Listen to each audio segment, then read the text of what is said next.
Hello and welcome to another album analysis. In today's video we're taking a look at the latest release by Noel Gallagher's High Flying Birds titled Council Skies. This is the group's fourth studio album and their first album in 6 years since the release of 2017's Who Built the Moon, which certainly took on a much more psychedelic styling. And I'm interested to see how they've made changes with this album following on from things such as the global pandemic, whether that will have an influence on some of the songs that we do see featured within. One thing we will see with this album though is certainly a little bit of history, with Council Skies definitely referencing to Noel Gallagher's upbringing, so it'll be interesting to see if that does have a reflective and more melancholic impact on the album. So will this latest album be clear as day or dull and overcast? Let's take a look at it track by track. Kicking things off, we do have I'm Not Giving Up Tonight, which has this really blissful open. We're going to see great use of acoustic guitars and different elements being brought through, certainly on the instrumental side across this album. And this is just a nice soft intro, really just teasing us in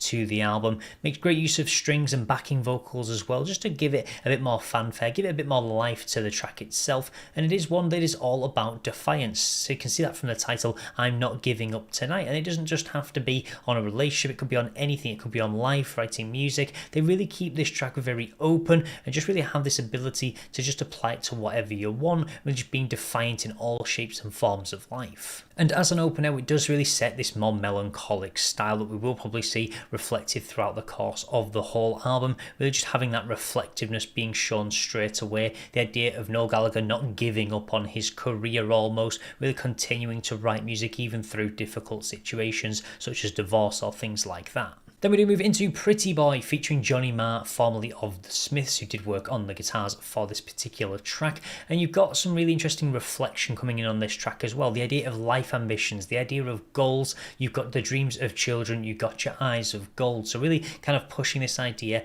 of kind of trying to hit these targets almost that you've gone through throughout your life. And one thing I really do love about this track is the very slick bass line that really gives it this idea of kind of pushing your way. But it kind of gives you this ambitious feeling with its quick and very slick styling to it. And we do get some really strong musical layers that are being brought in. This album certainly has a lot of power in the musical department, really showing some strong instruments and some strong layering, very clean on the production. And this is one of the songs that really shows that, with Johnny Marr also getting to contribute on the guitars as well. It really just adds a lot of strong musical elements to really make this track one of the standouts on the album. In at track 3 we do have Dead to the World, this very soft track with a very down-tempo melody, and it makes great use of subtle amounts of strings that are being brought in just in the backing, just in the underlayering almost of some of these kind of more forefrontal instruments. And it's a track that feels like it's about infatuation, the idea of trying to win somebody over, the idea of doing anything for love.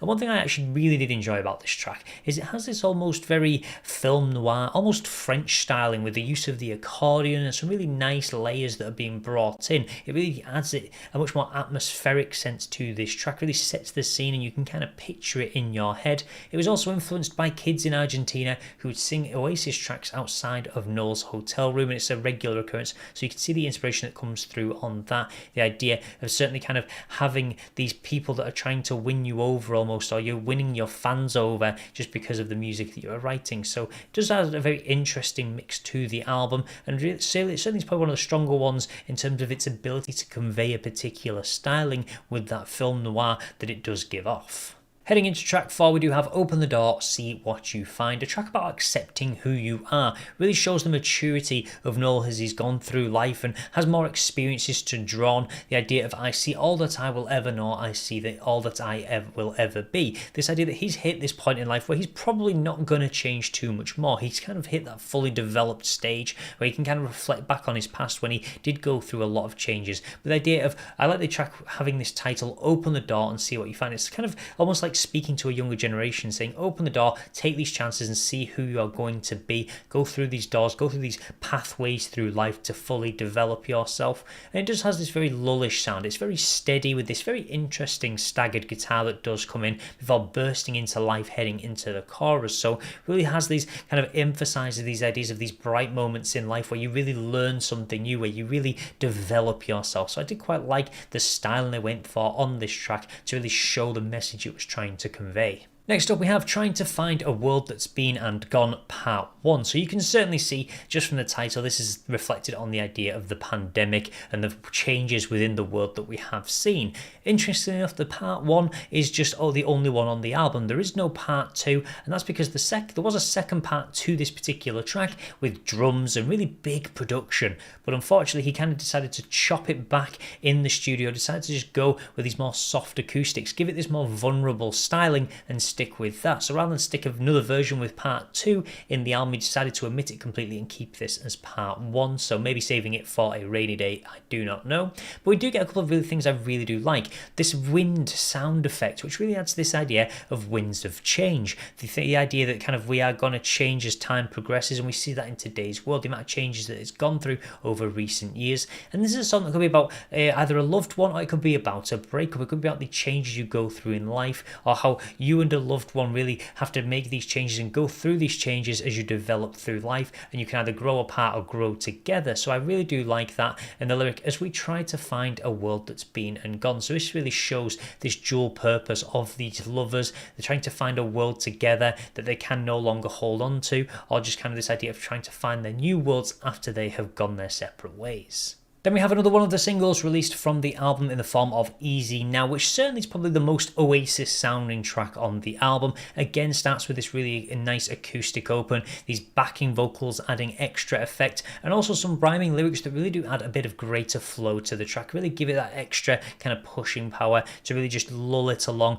rather than it being too slow, sluggish and boring. And for this, he actually asked Dave Gilmour of Pink Floyd to do a guitar solo. He actually turned it down. This was during COVID, so it wasn't actually able to kind of provide it, so Paul Stacey did it instead. Did a great job of kind of imitating that sound. And this is a song that talks about this idea of easing a stressed individual, and it's something that a lot of people went through during the pandemic. There's a lot of stress, a lot of uncertainty, so it has this really nice soft way of almost lullabying somebody, kind of reducing those stress levels. It is one of those great easy listening tracks that really just shows the emphasis that sometimes Noel can put some emotion into his tracks. Although he doesn't always do it, some songs just don't have that right tone, but certainly for this one, it's one of those that is able to achieve what it sets out to do. In at number 7, we do have the title track, and probably one of my favourites on the album. I really enjoyed the energetic pace that came through on this song, the reflection for Noel on his youth, really tying back to those old days. And I feel it's a stronger song because it connects with him so heavily, as opposed to being a song that sort of just come to him from nowhere out of the blue. And I really do like some of the lyrics we do see built in as well, with the idea of catching the butterfly, which is a Verve song, and he's very good friends with Richard Ashcroft, and also the idea of catching the butterfly is a dual purpose. It can be this idea of something carefree. It's something you often see, kind of this idea of kind of running through a field, catching butterflies with their net, not worrying about what's going on in the world, reflecting those council skies, those council estates when he was a child, and he didn't really have these big worries in the world. And it's also a song about trying to find young love, the idea of underneath the council sky I found you. So it could reference to a relationship from his past, or just the fact that some people in difficult circumstances can come together and trying to kind of battle through the challenges in life as you do get older and as you do develop. And musically, it does have a very 2000s indie rock feel, kind of tying on into some ideas that we did see from bands such as the Doves, with the kind of almost tropical birds in the background, and a couple of other elements they did throw in really to help develop that sound that they could see that was kind of compared to bands such as Elbow and Doves. Heading to the later stages of the album, we do have There She Blows, and this was a track that unfortunately really started to signal a bit of a turn on this album. We started to see some of the great ideas from the start begin to run out a little bit. This song was possibly inspired by Hemingway's The Old Man and the Sea. Noel Gallagher did actually see it one time, and it kind of gave him the idea for this song, but some of the lyrics are just so flat. The idea of I love you more than love feels like such a basic lyric. Where we're going, no one knows. So this idea of just being on this end, just kind of journey where you don't really have a destination, and it did feel at times quite bland and very uninspired. It felt like a track that he just thought, oh, I remember seeing this, let's write a song about it, and kind of the lyrics didn't seem to feel like they had too much meaning, too much impact, and they just really felt flat, and unfortunately really let the track down despite having some really interesting musical elements. In at track 9 we do have Love is a Rich Man with this very quirky upbeat sound and a very 60s inspired guitars as well, but we do get the repeat of some horrible vagueness in the lyrics. I'm caught in the crosshair by the side of the road, and a couple of others that really just didn't feel like they quite fit with the theme that the song was exploring, although at times it really did show the idea of being in love with possessions and experiences rather than a person, being tied to somebody's possessions, not truly being interested in them. The idea of that love is a rich man, it's something that kind of provides almost, rather than something that provides something such as emotional support. And you often see how this can tie with the idea of gold diggers or things like that, kind of these people that are associated more with somebody because of their riches and their wealth rather than them as a person. So unfortunately there are a couple of points in the track where unfortunately the lyrics don't really seem to tie to the meaning and the aim of the song, and it can kind of miss the target on occasion. In at number 10 we do have Think of a Number, and I don't really know what number we should be thinking of with this. It has a bit of a new wave sound being brought in and multiple instrumental breaks that really do show the band's ability to play with different instrumentals. The idea of the piano, the guitar, they can really show that they have a bit of a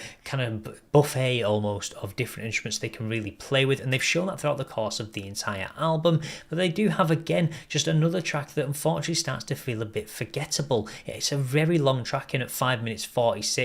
And the idea of this forgive my indecision, I don't know what I should do. It feels like this has got to the point in the album where Noel really has lost control of what actually to do with the music, and it feels like that maybe he's ran out of steam, ran out of juice for some of the messages that we did see earlier on, where they're just kind of starting to fall flat because it's another track that certainly feels like a bit of a filler. And again, it's just a track that's musically very, very strong, shows what the band are capable of, but lyrically goes completely missing as with a couple of other tracks towards the end of the album. Then rounding out the non-deluxe edition of this album we have We're Gonna Get There in the End, and we have reached towards the end of the album. It has this very Britpop styling, very similar to bands such as Blur and others around that time. It is very positively upbeat, this idea of this spark of hope, this idea of togetherness being brought in, this optimism, almost kind of showing maybe this idea of getting to the end of the pandemic and how he's having this more sort of positive outlook on life. Or you can certainly look at this idea of the things he's gone through, again this reflectiveness being shown through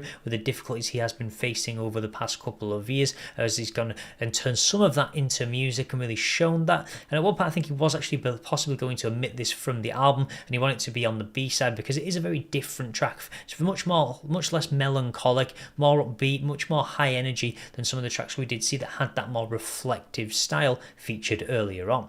This certainly feels like an album of two halves. Up until Council Skies at track 7, really strong messaging, some really great lyrics, some great metaphoric use, some really interesting tiebacks to his history, to his past, really showing that development of him as a person, and really showing his musical change over these and how he's adapted, constantly overcome things, and really just shown that he's matured into the person that he wants to be and really developed himself and kind of hit that point where he's accepting of who he is. Unfortunately, going on from that though, we just see him lyrically drop the ball from There She Blows onwards. The track really loses steam very quickly, not musically. The music and pretty much throughout this entire album is beautiful. We get some exquisite pieces, some fantastic production and layering, and just some great use of instruments you often wouldn't get to see. I like the use of the strings, the orchestral elements that are being brought in that aren't overused, and things such as the accordion. It's an instrument that's almost never used in music, but they put it to such good effect on that track where they have this film noir styling, and that really helps to do that. But lyrically, towards the end of the album, it really does go missing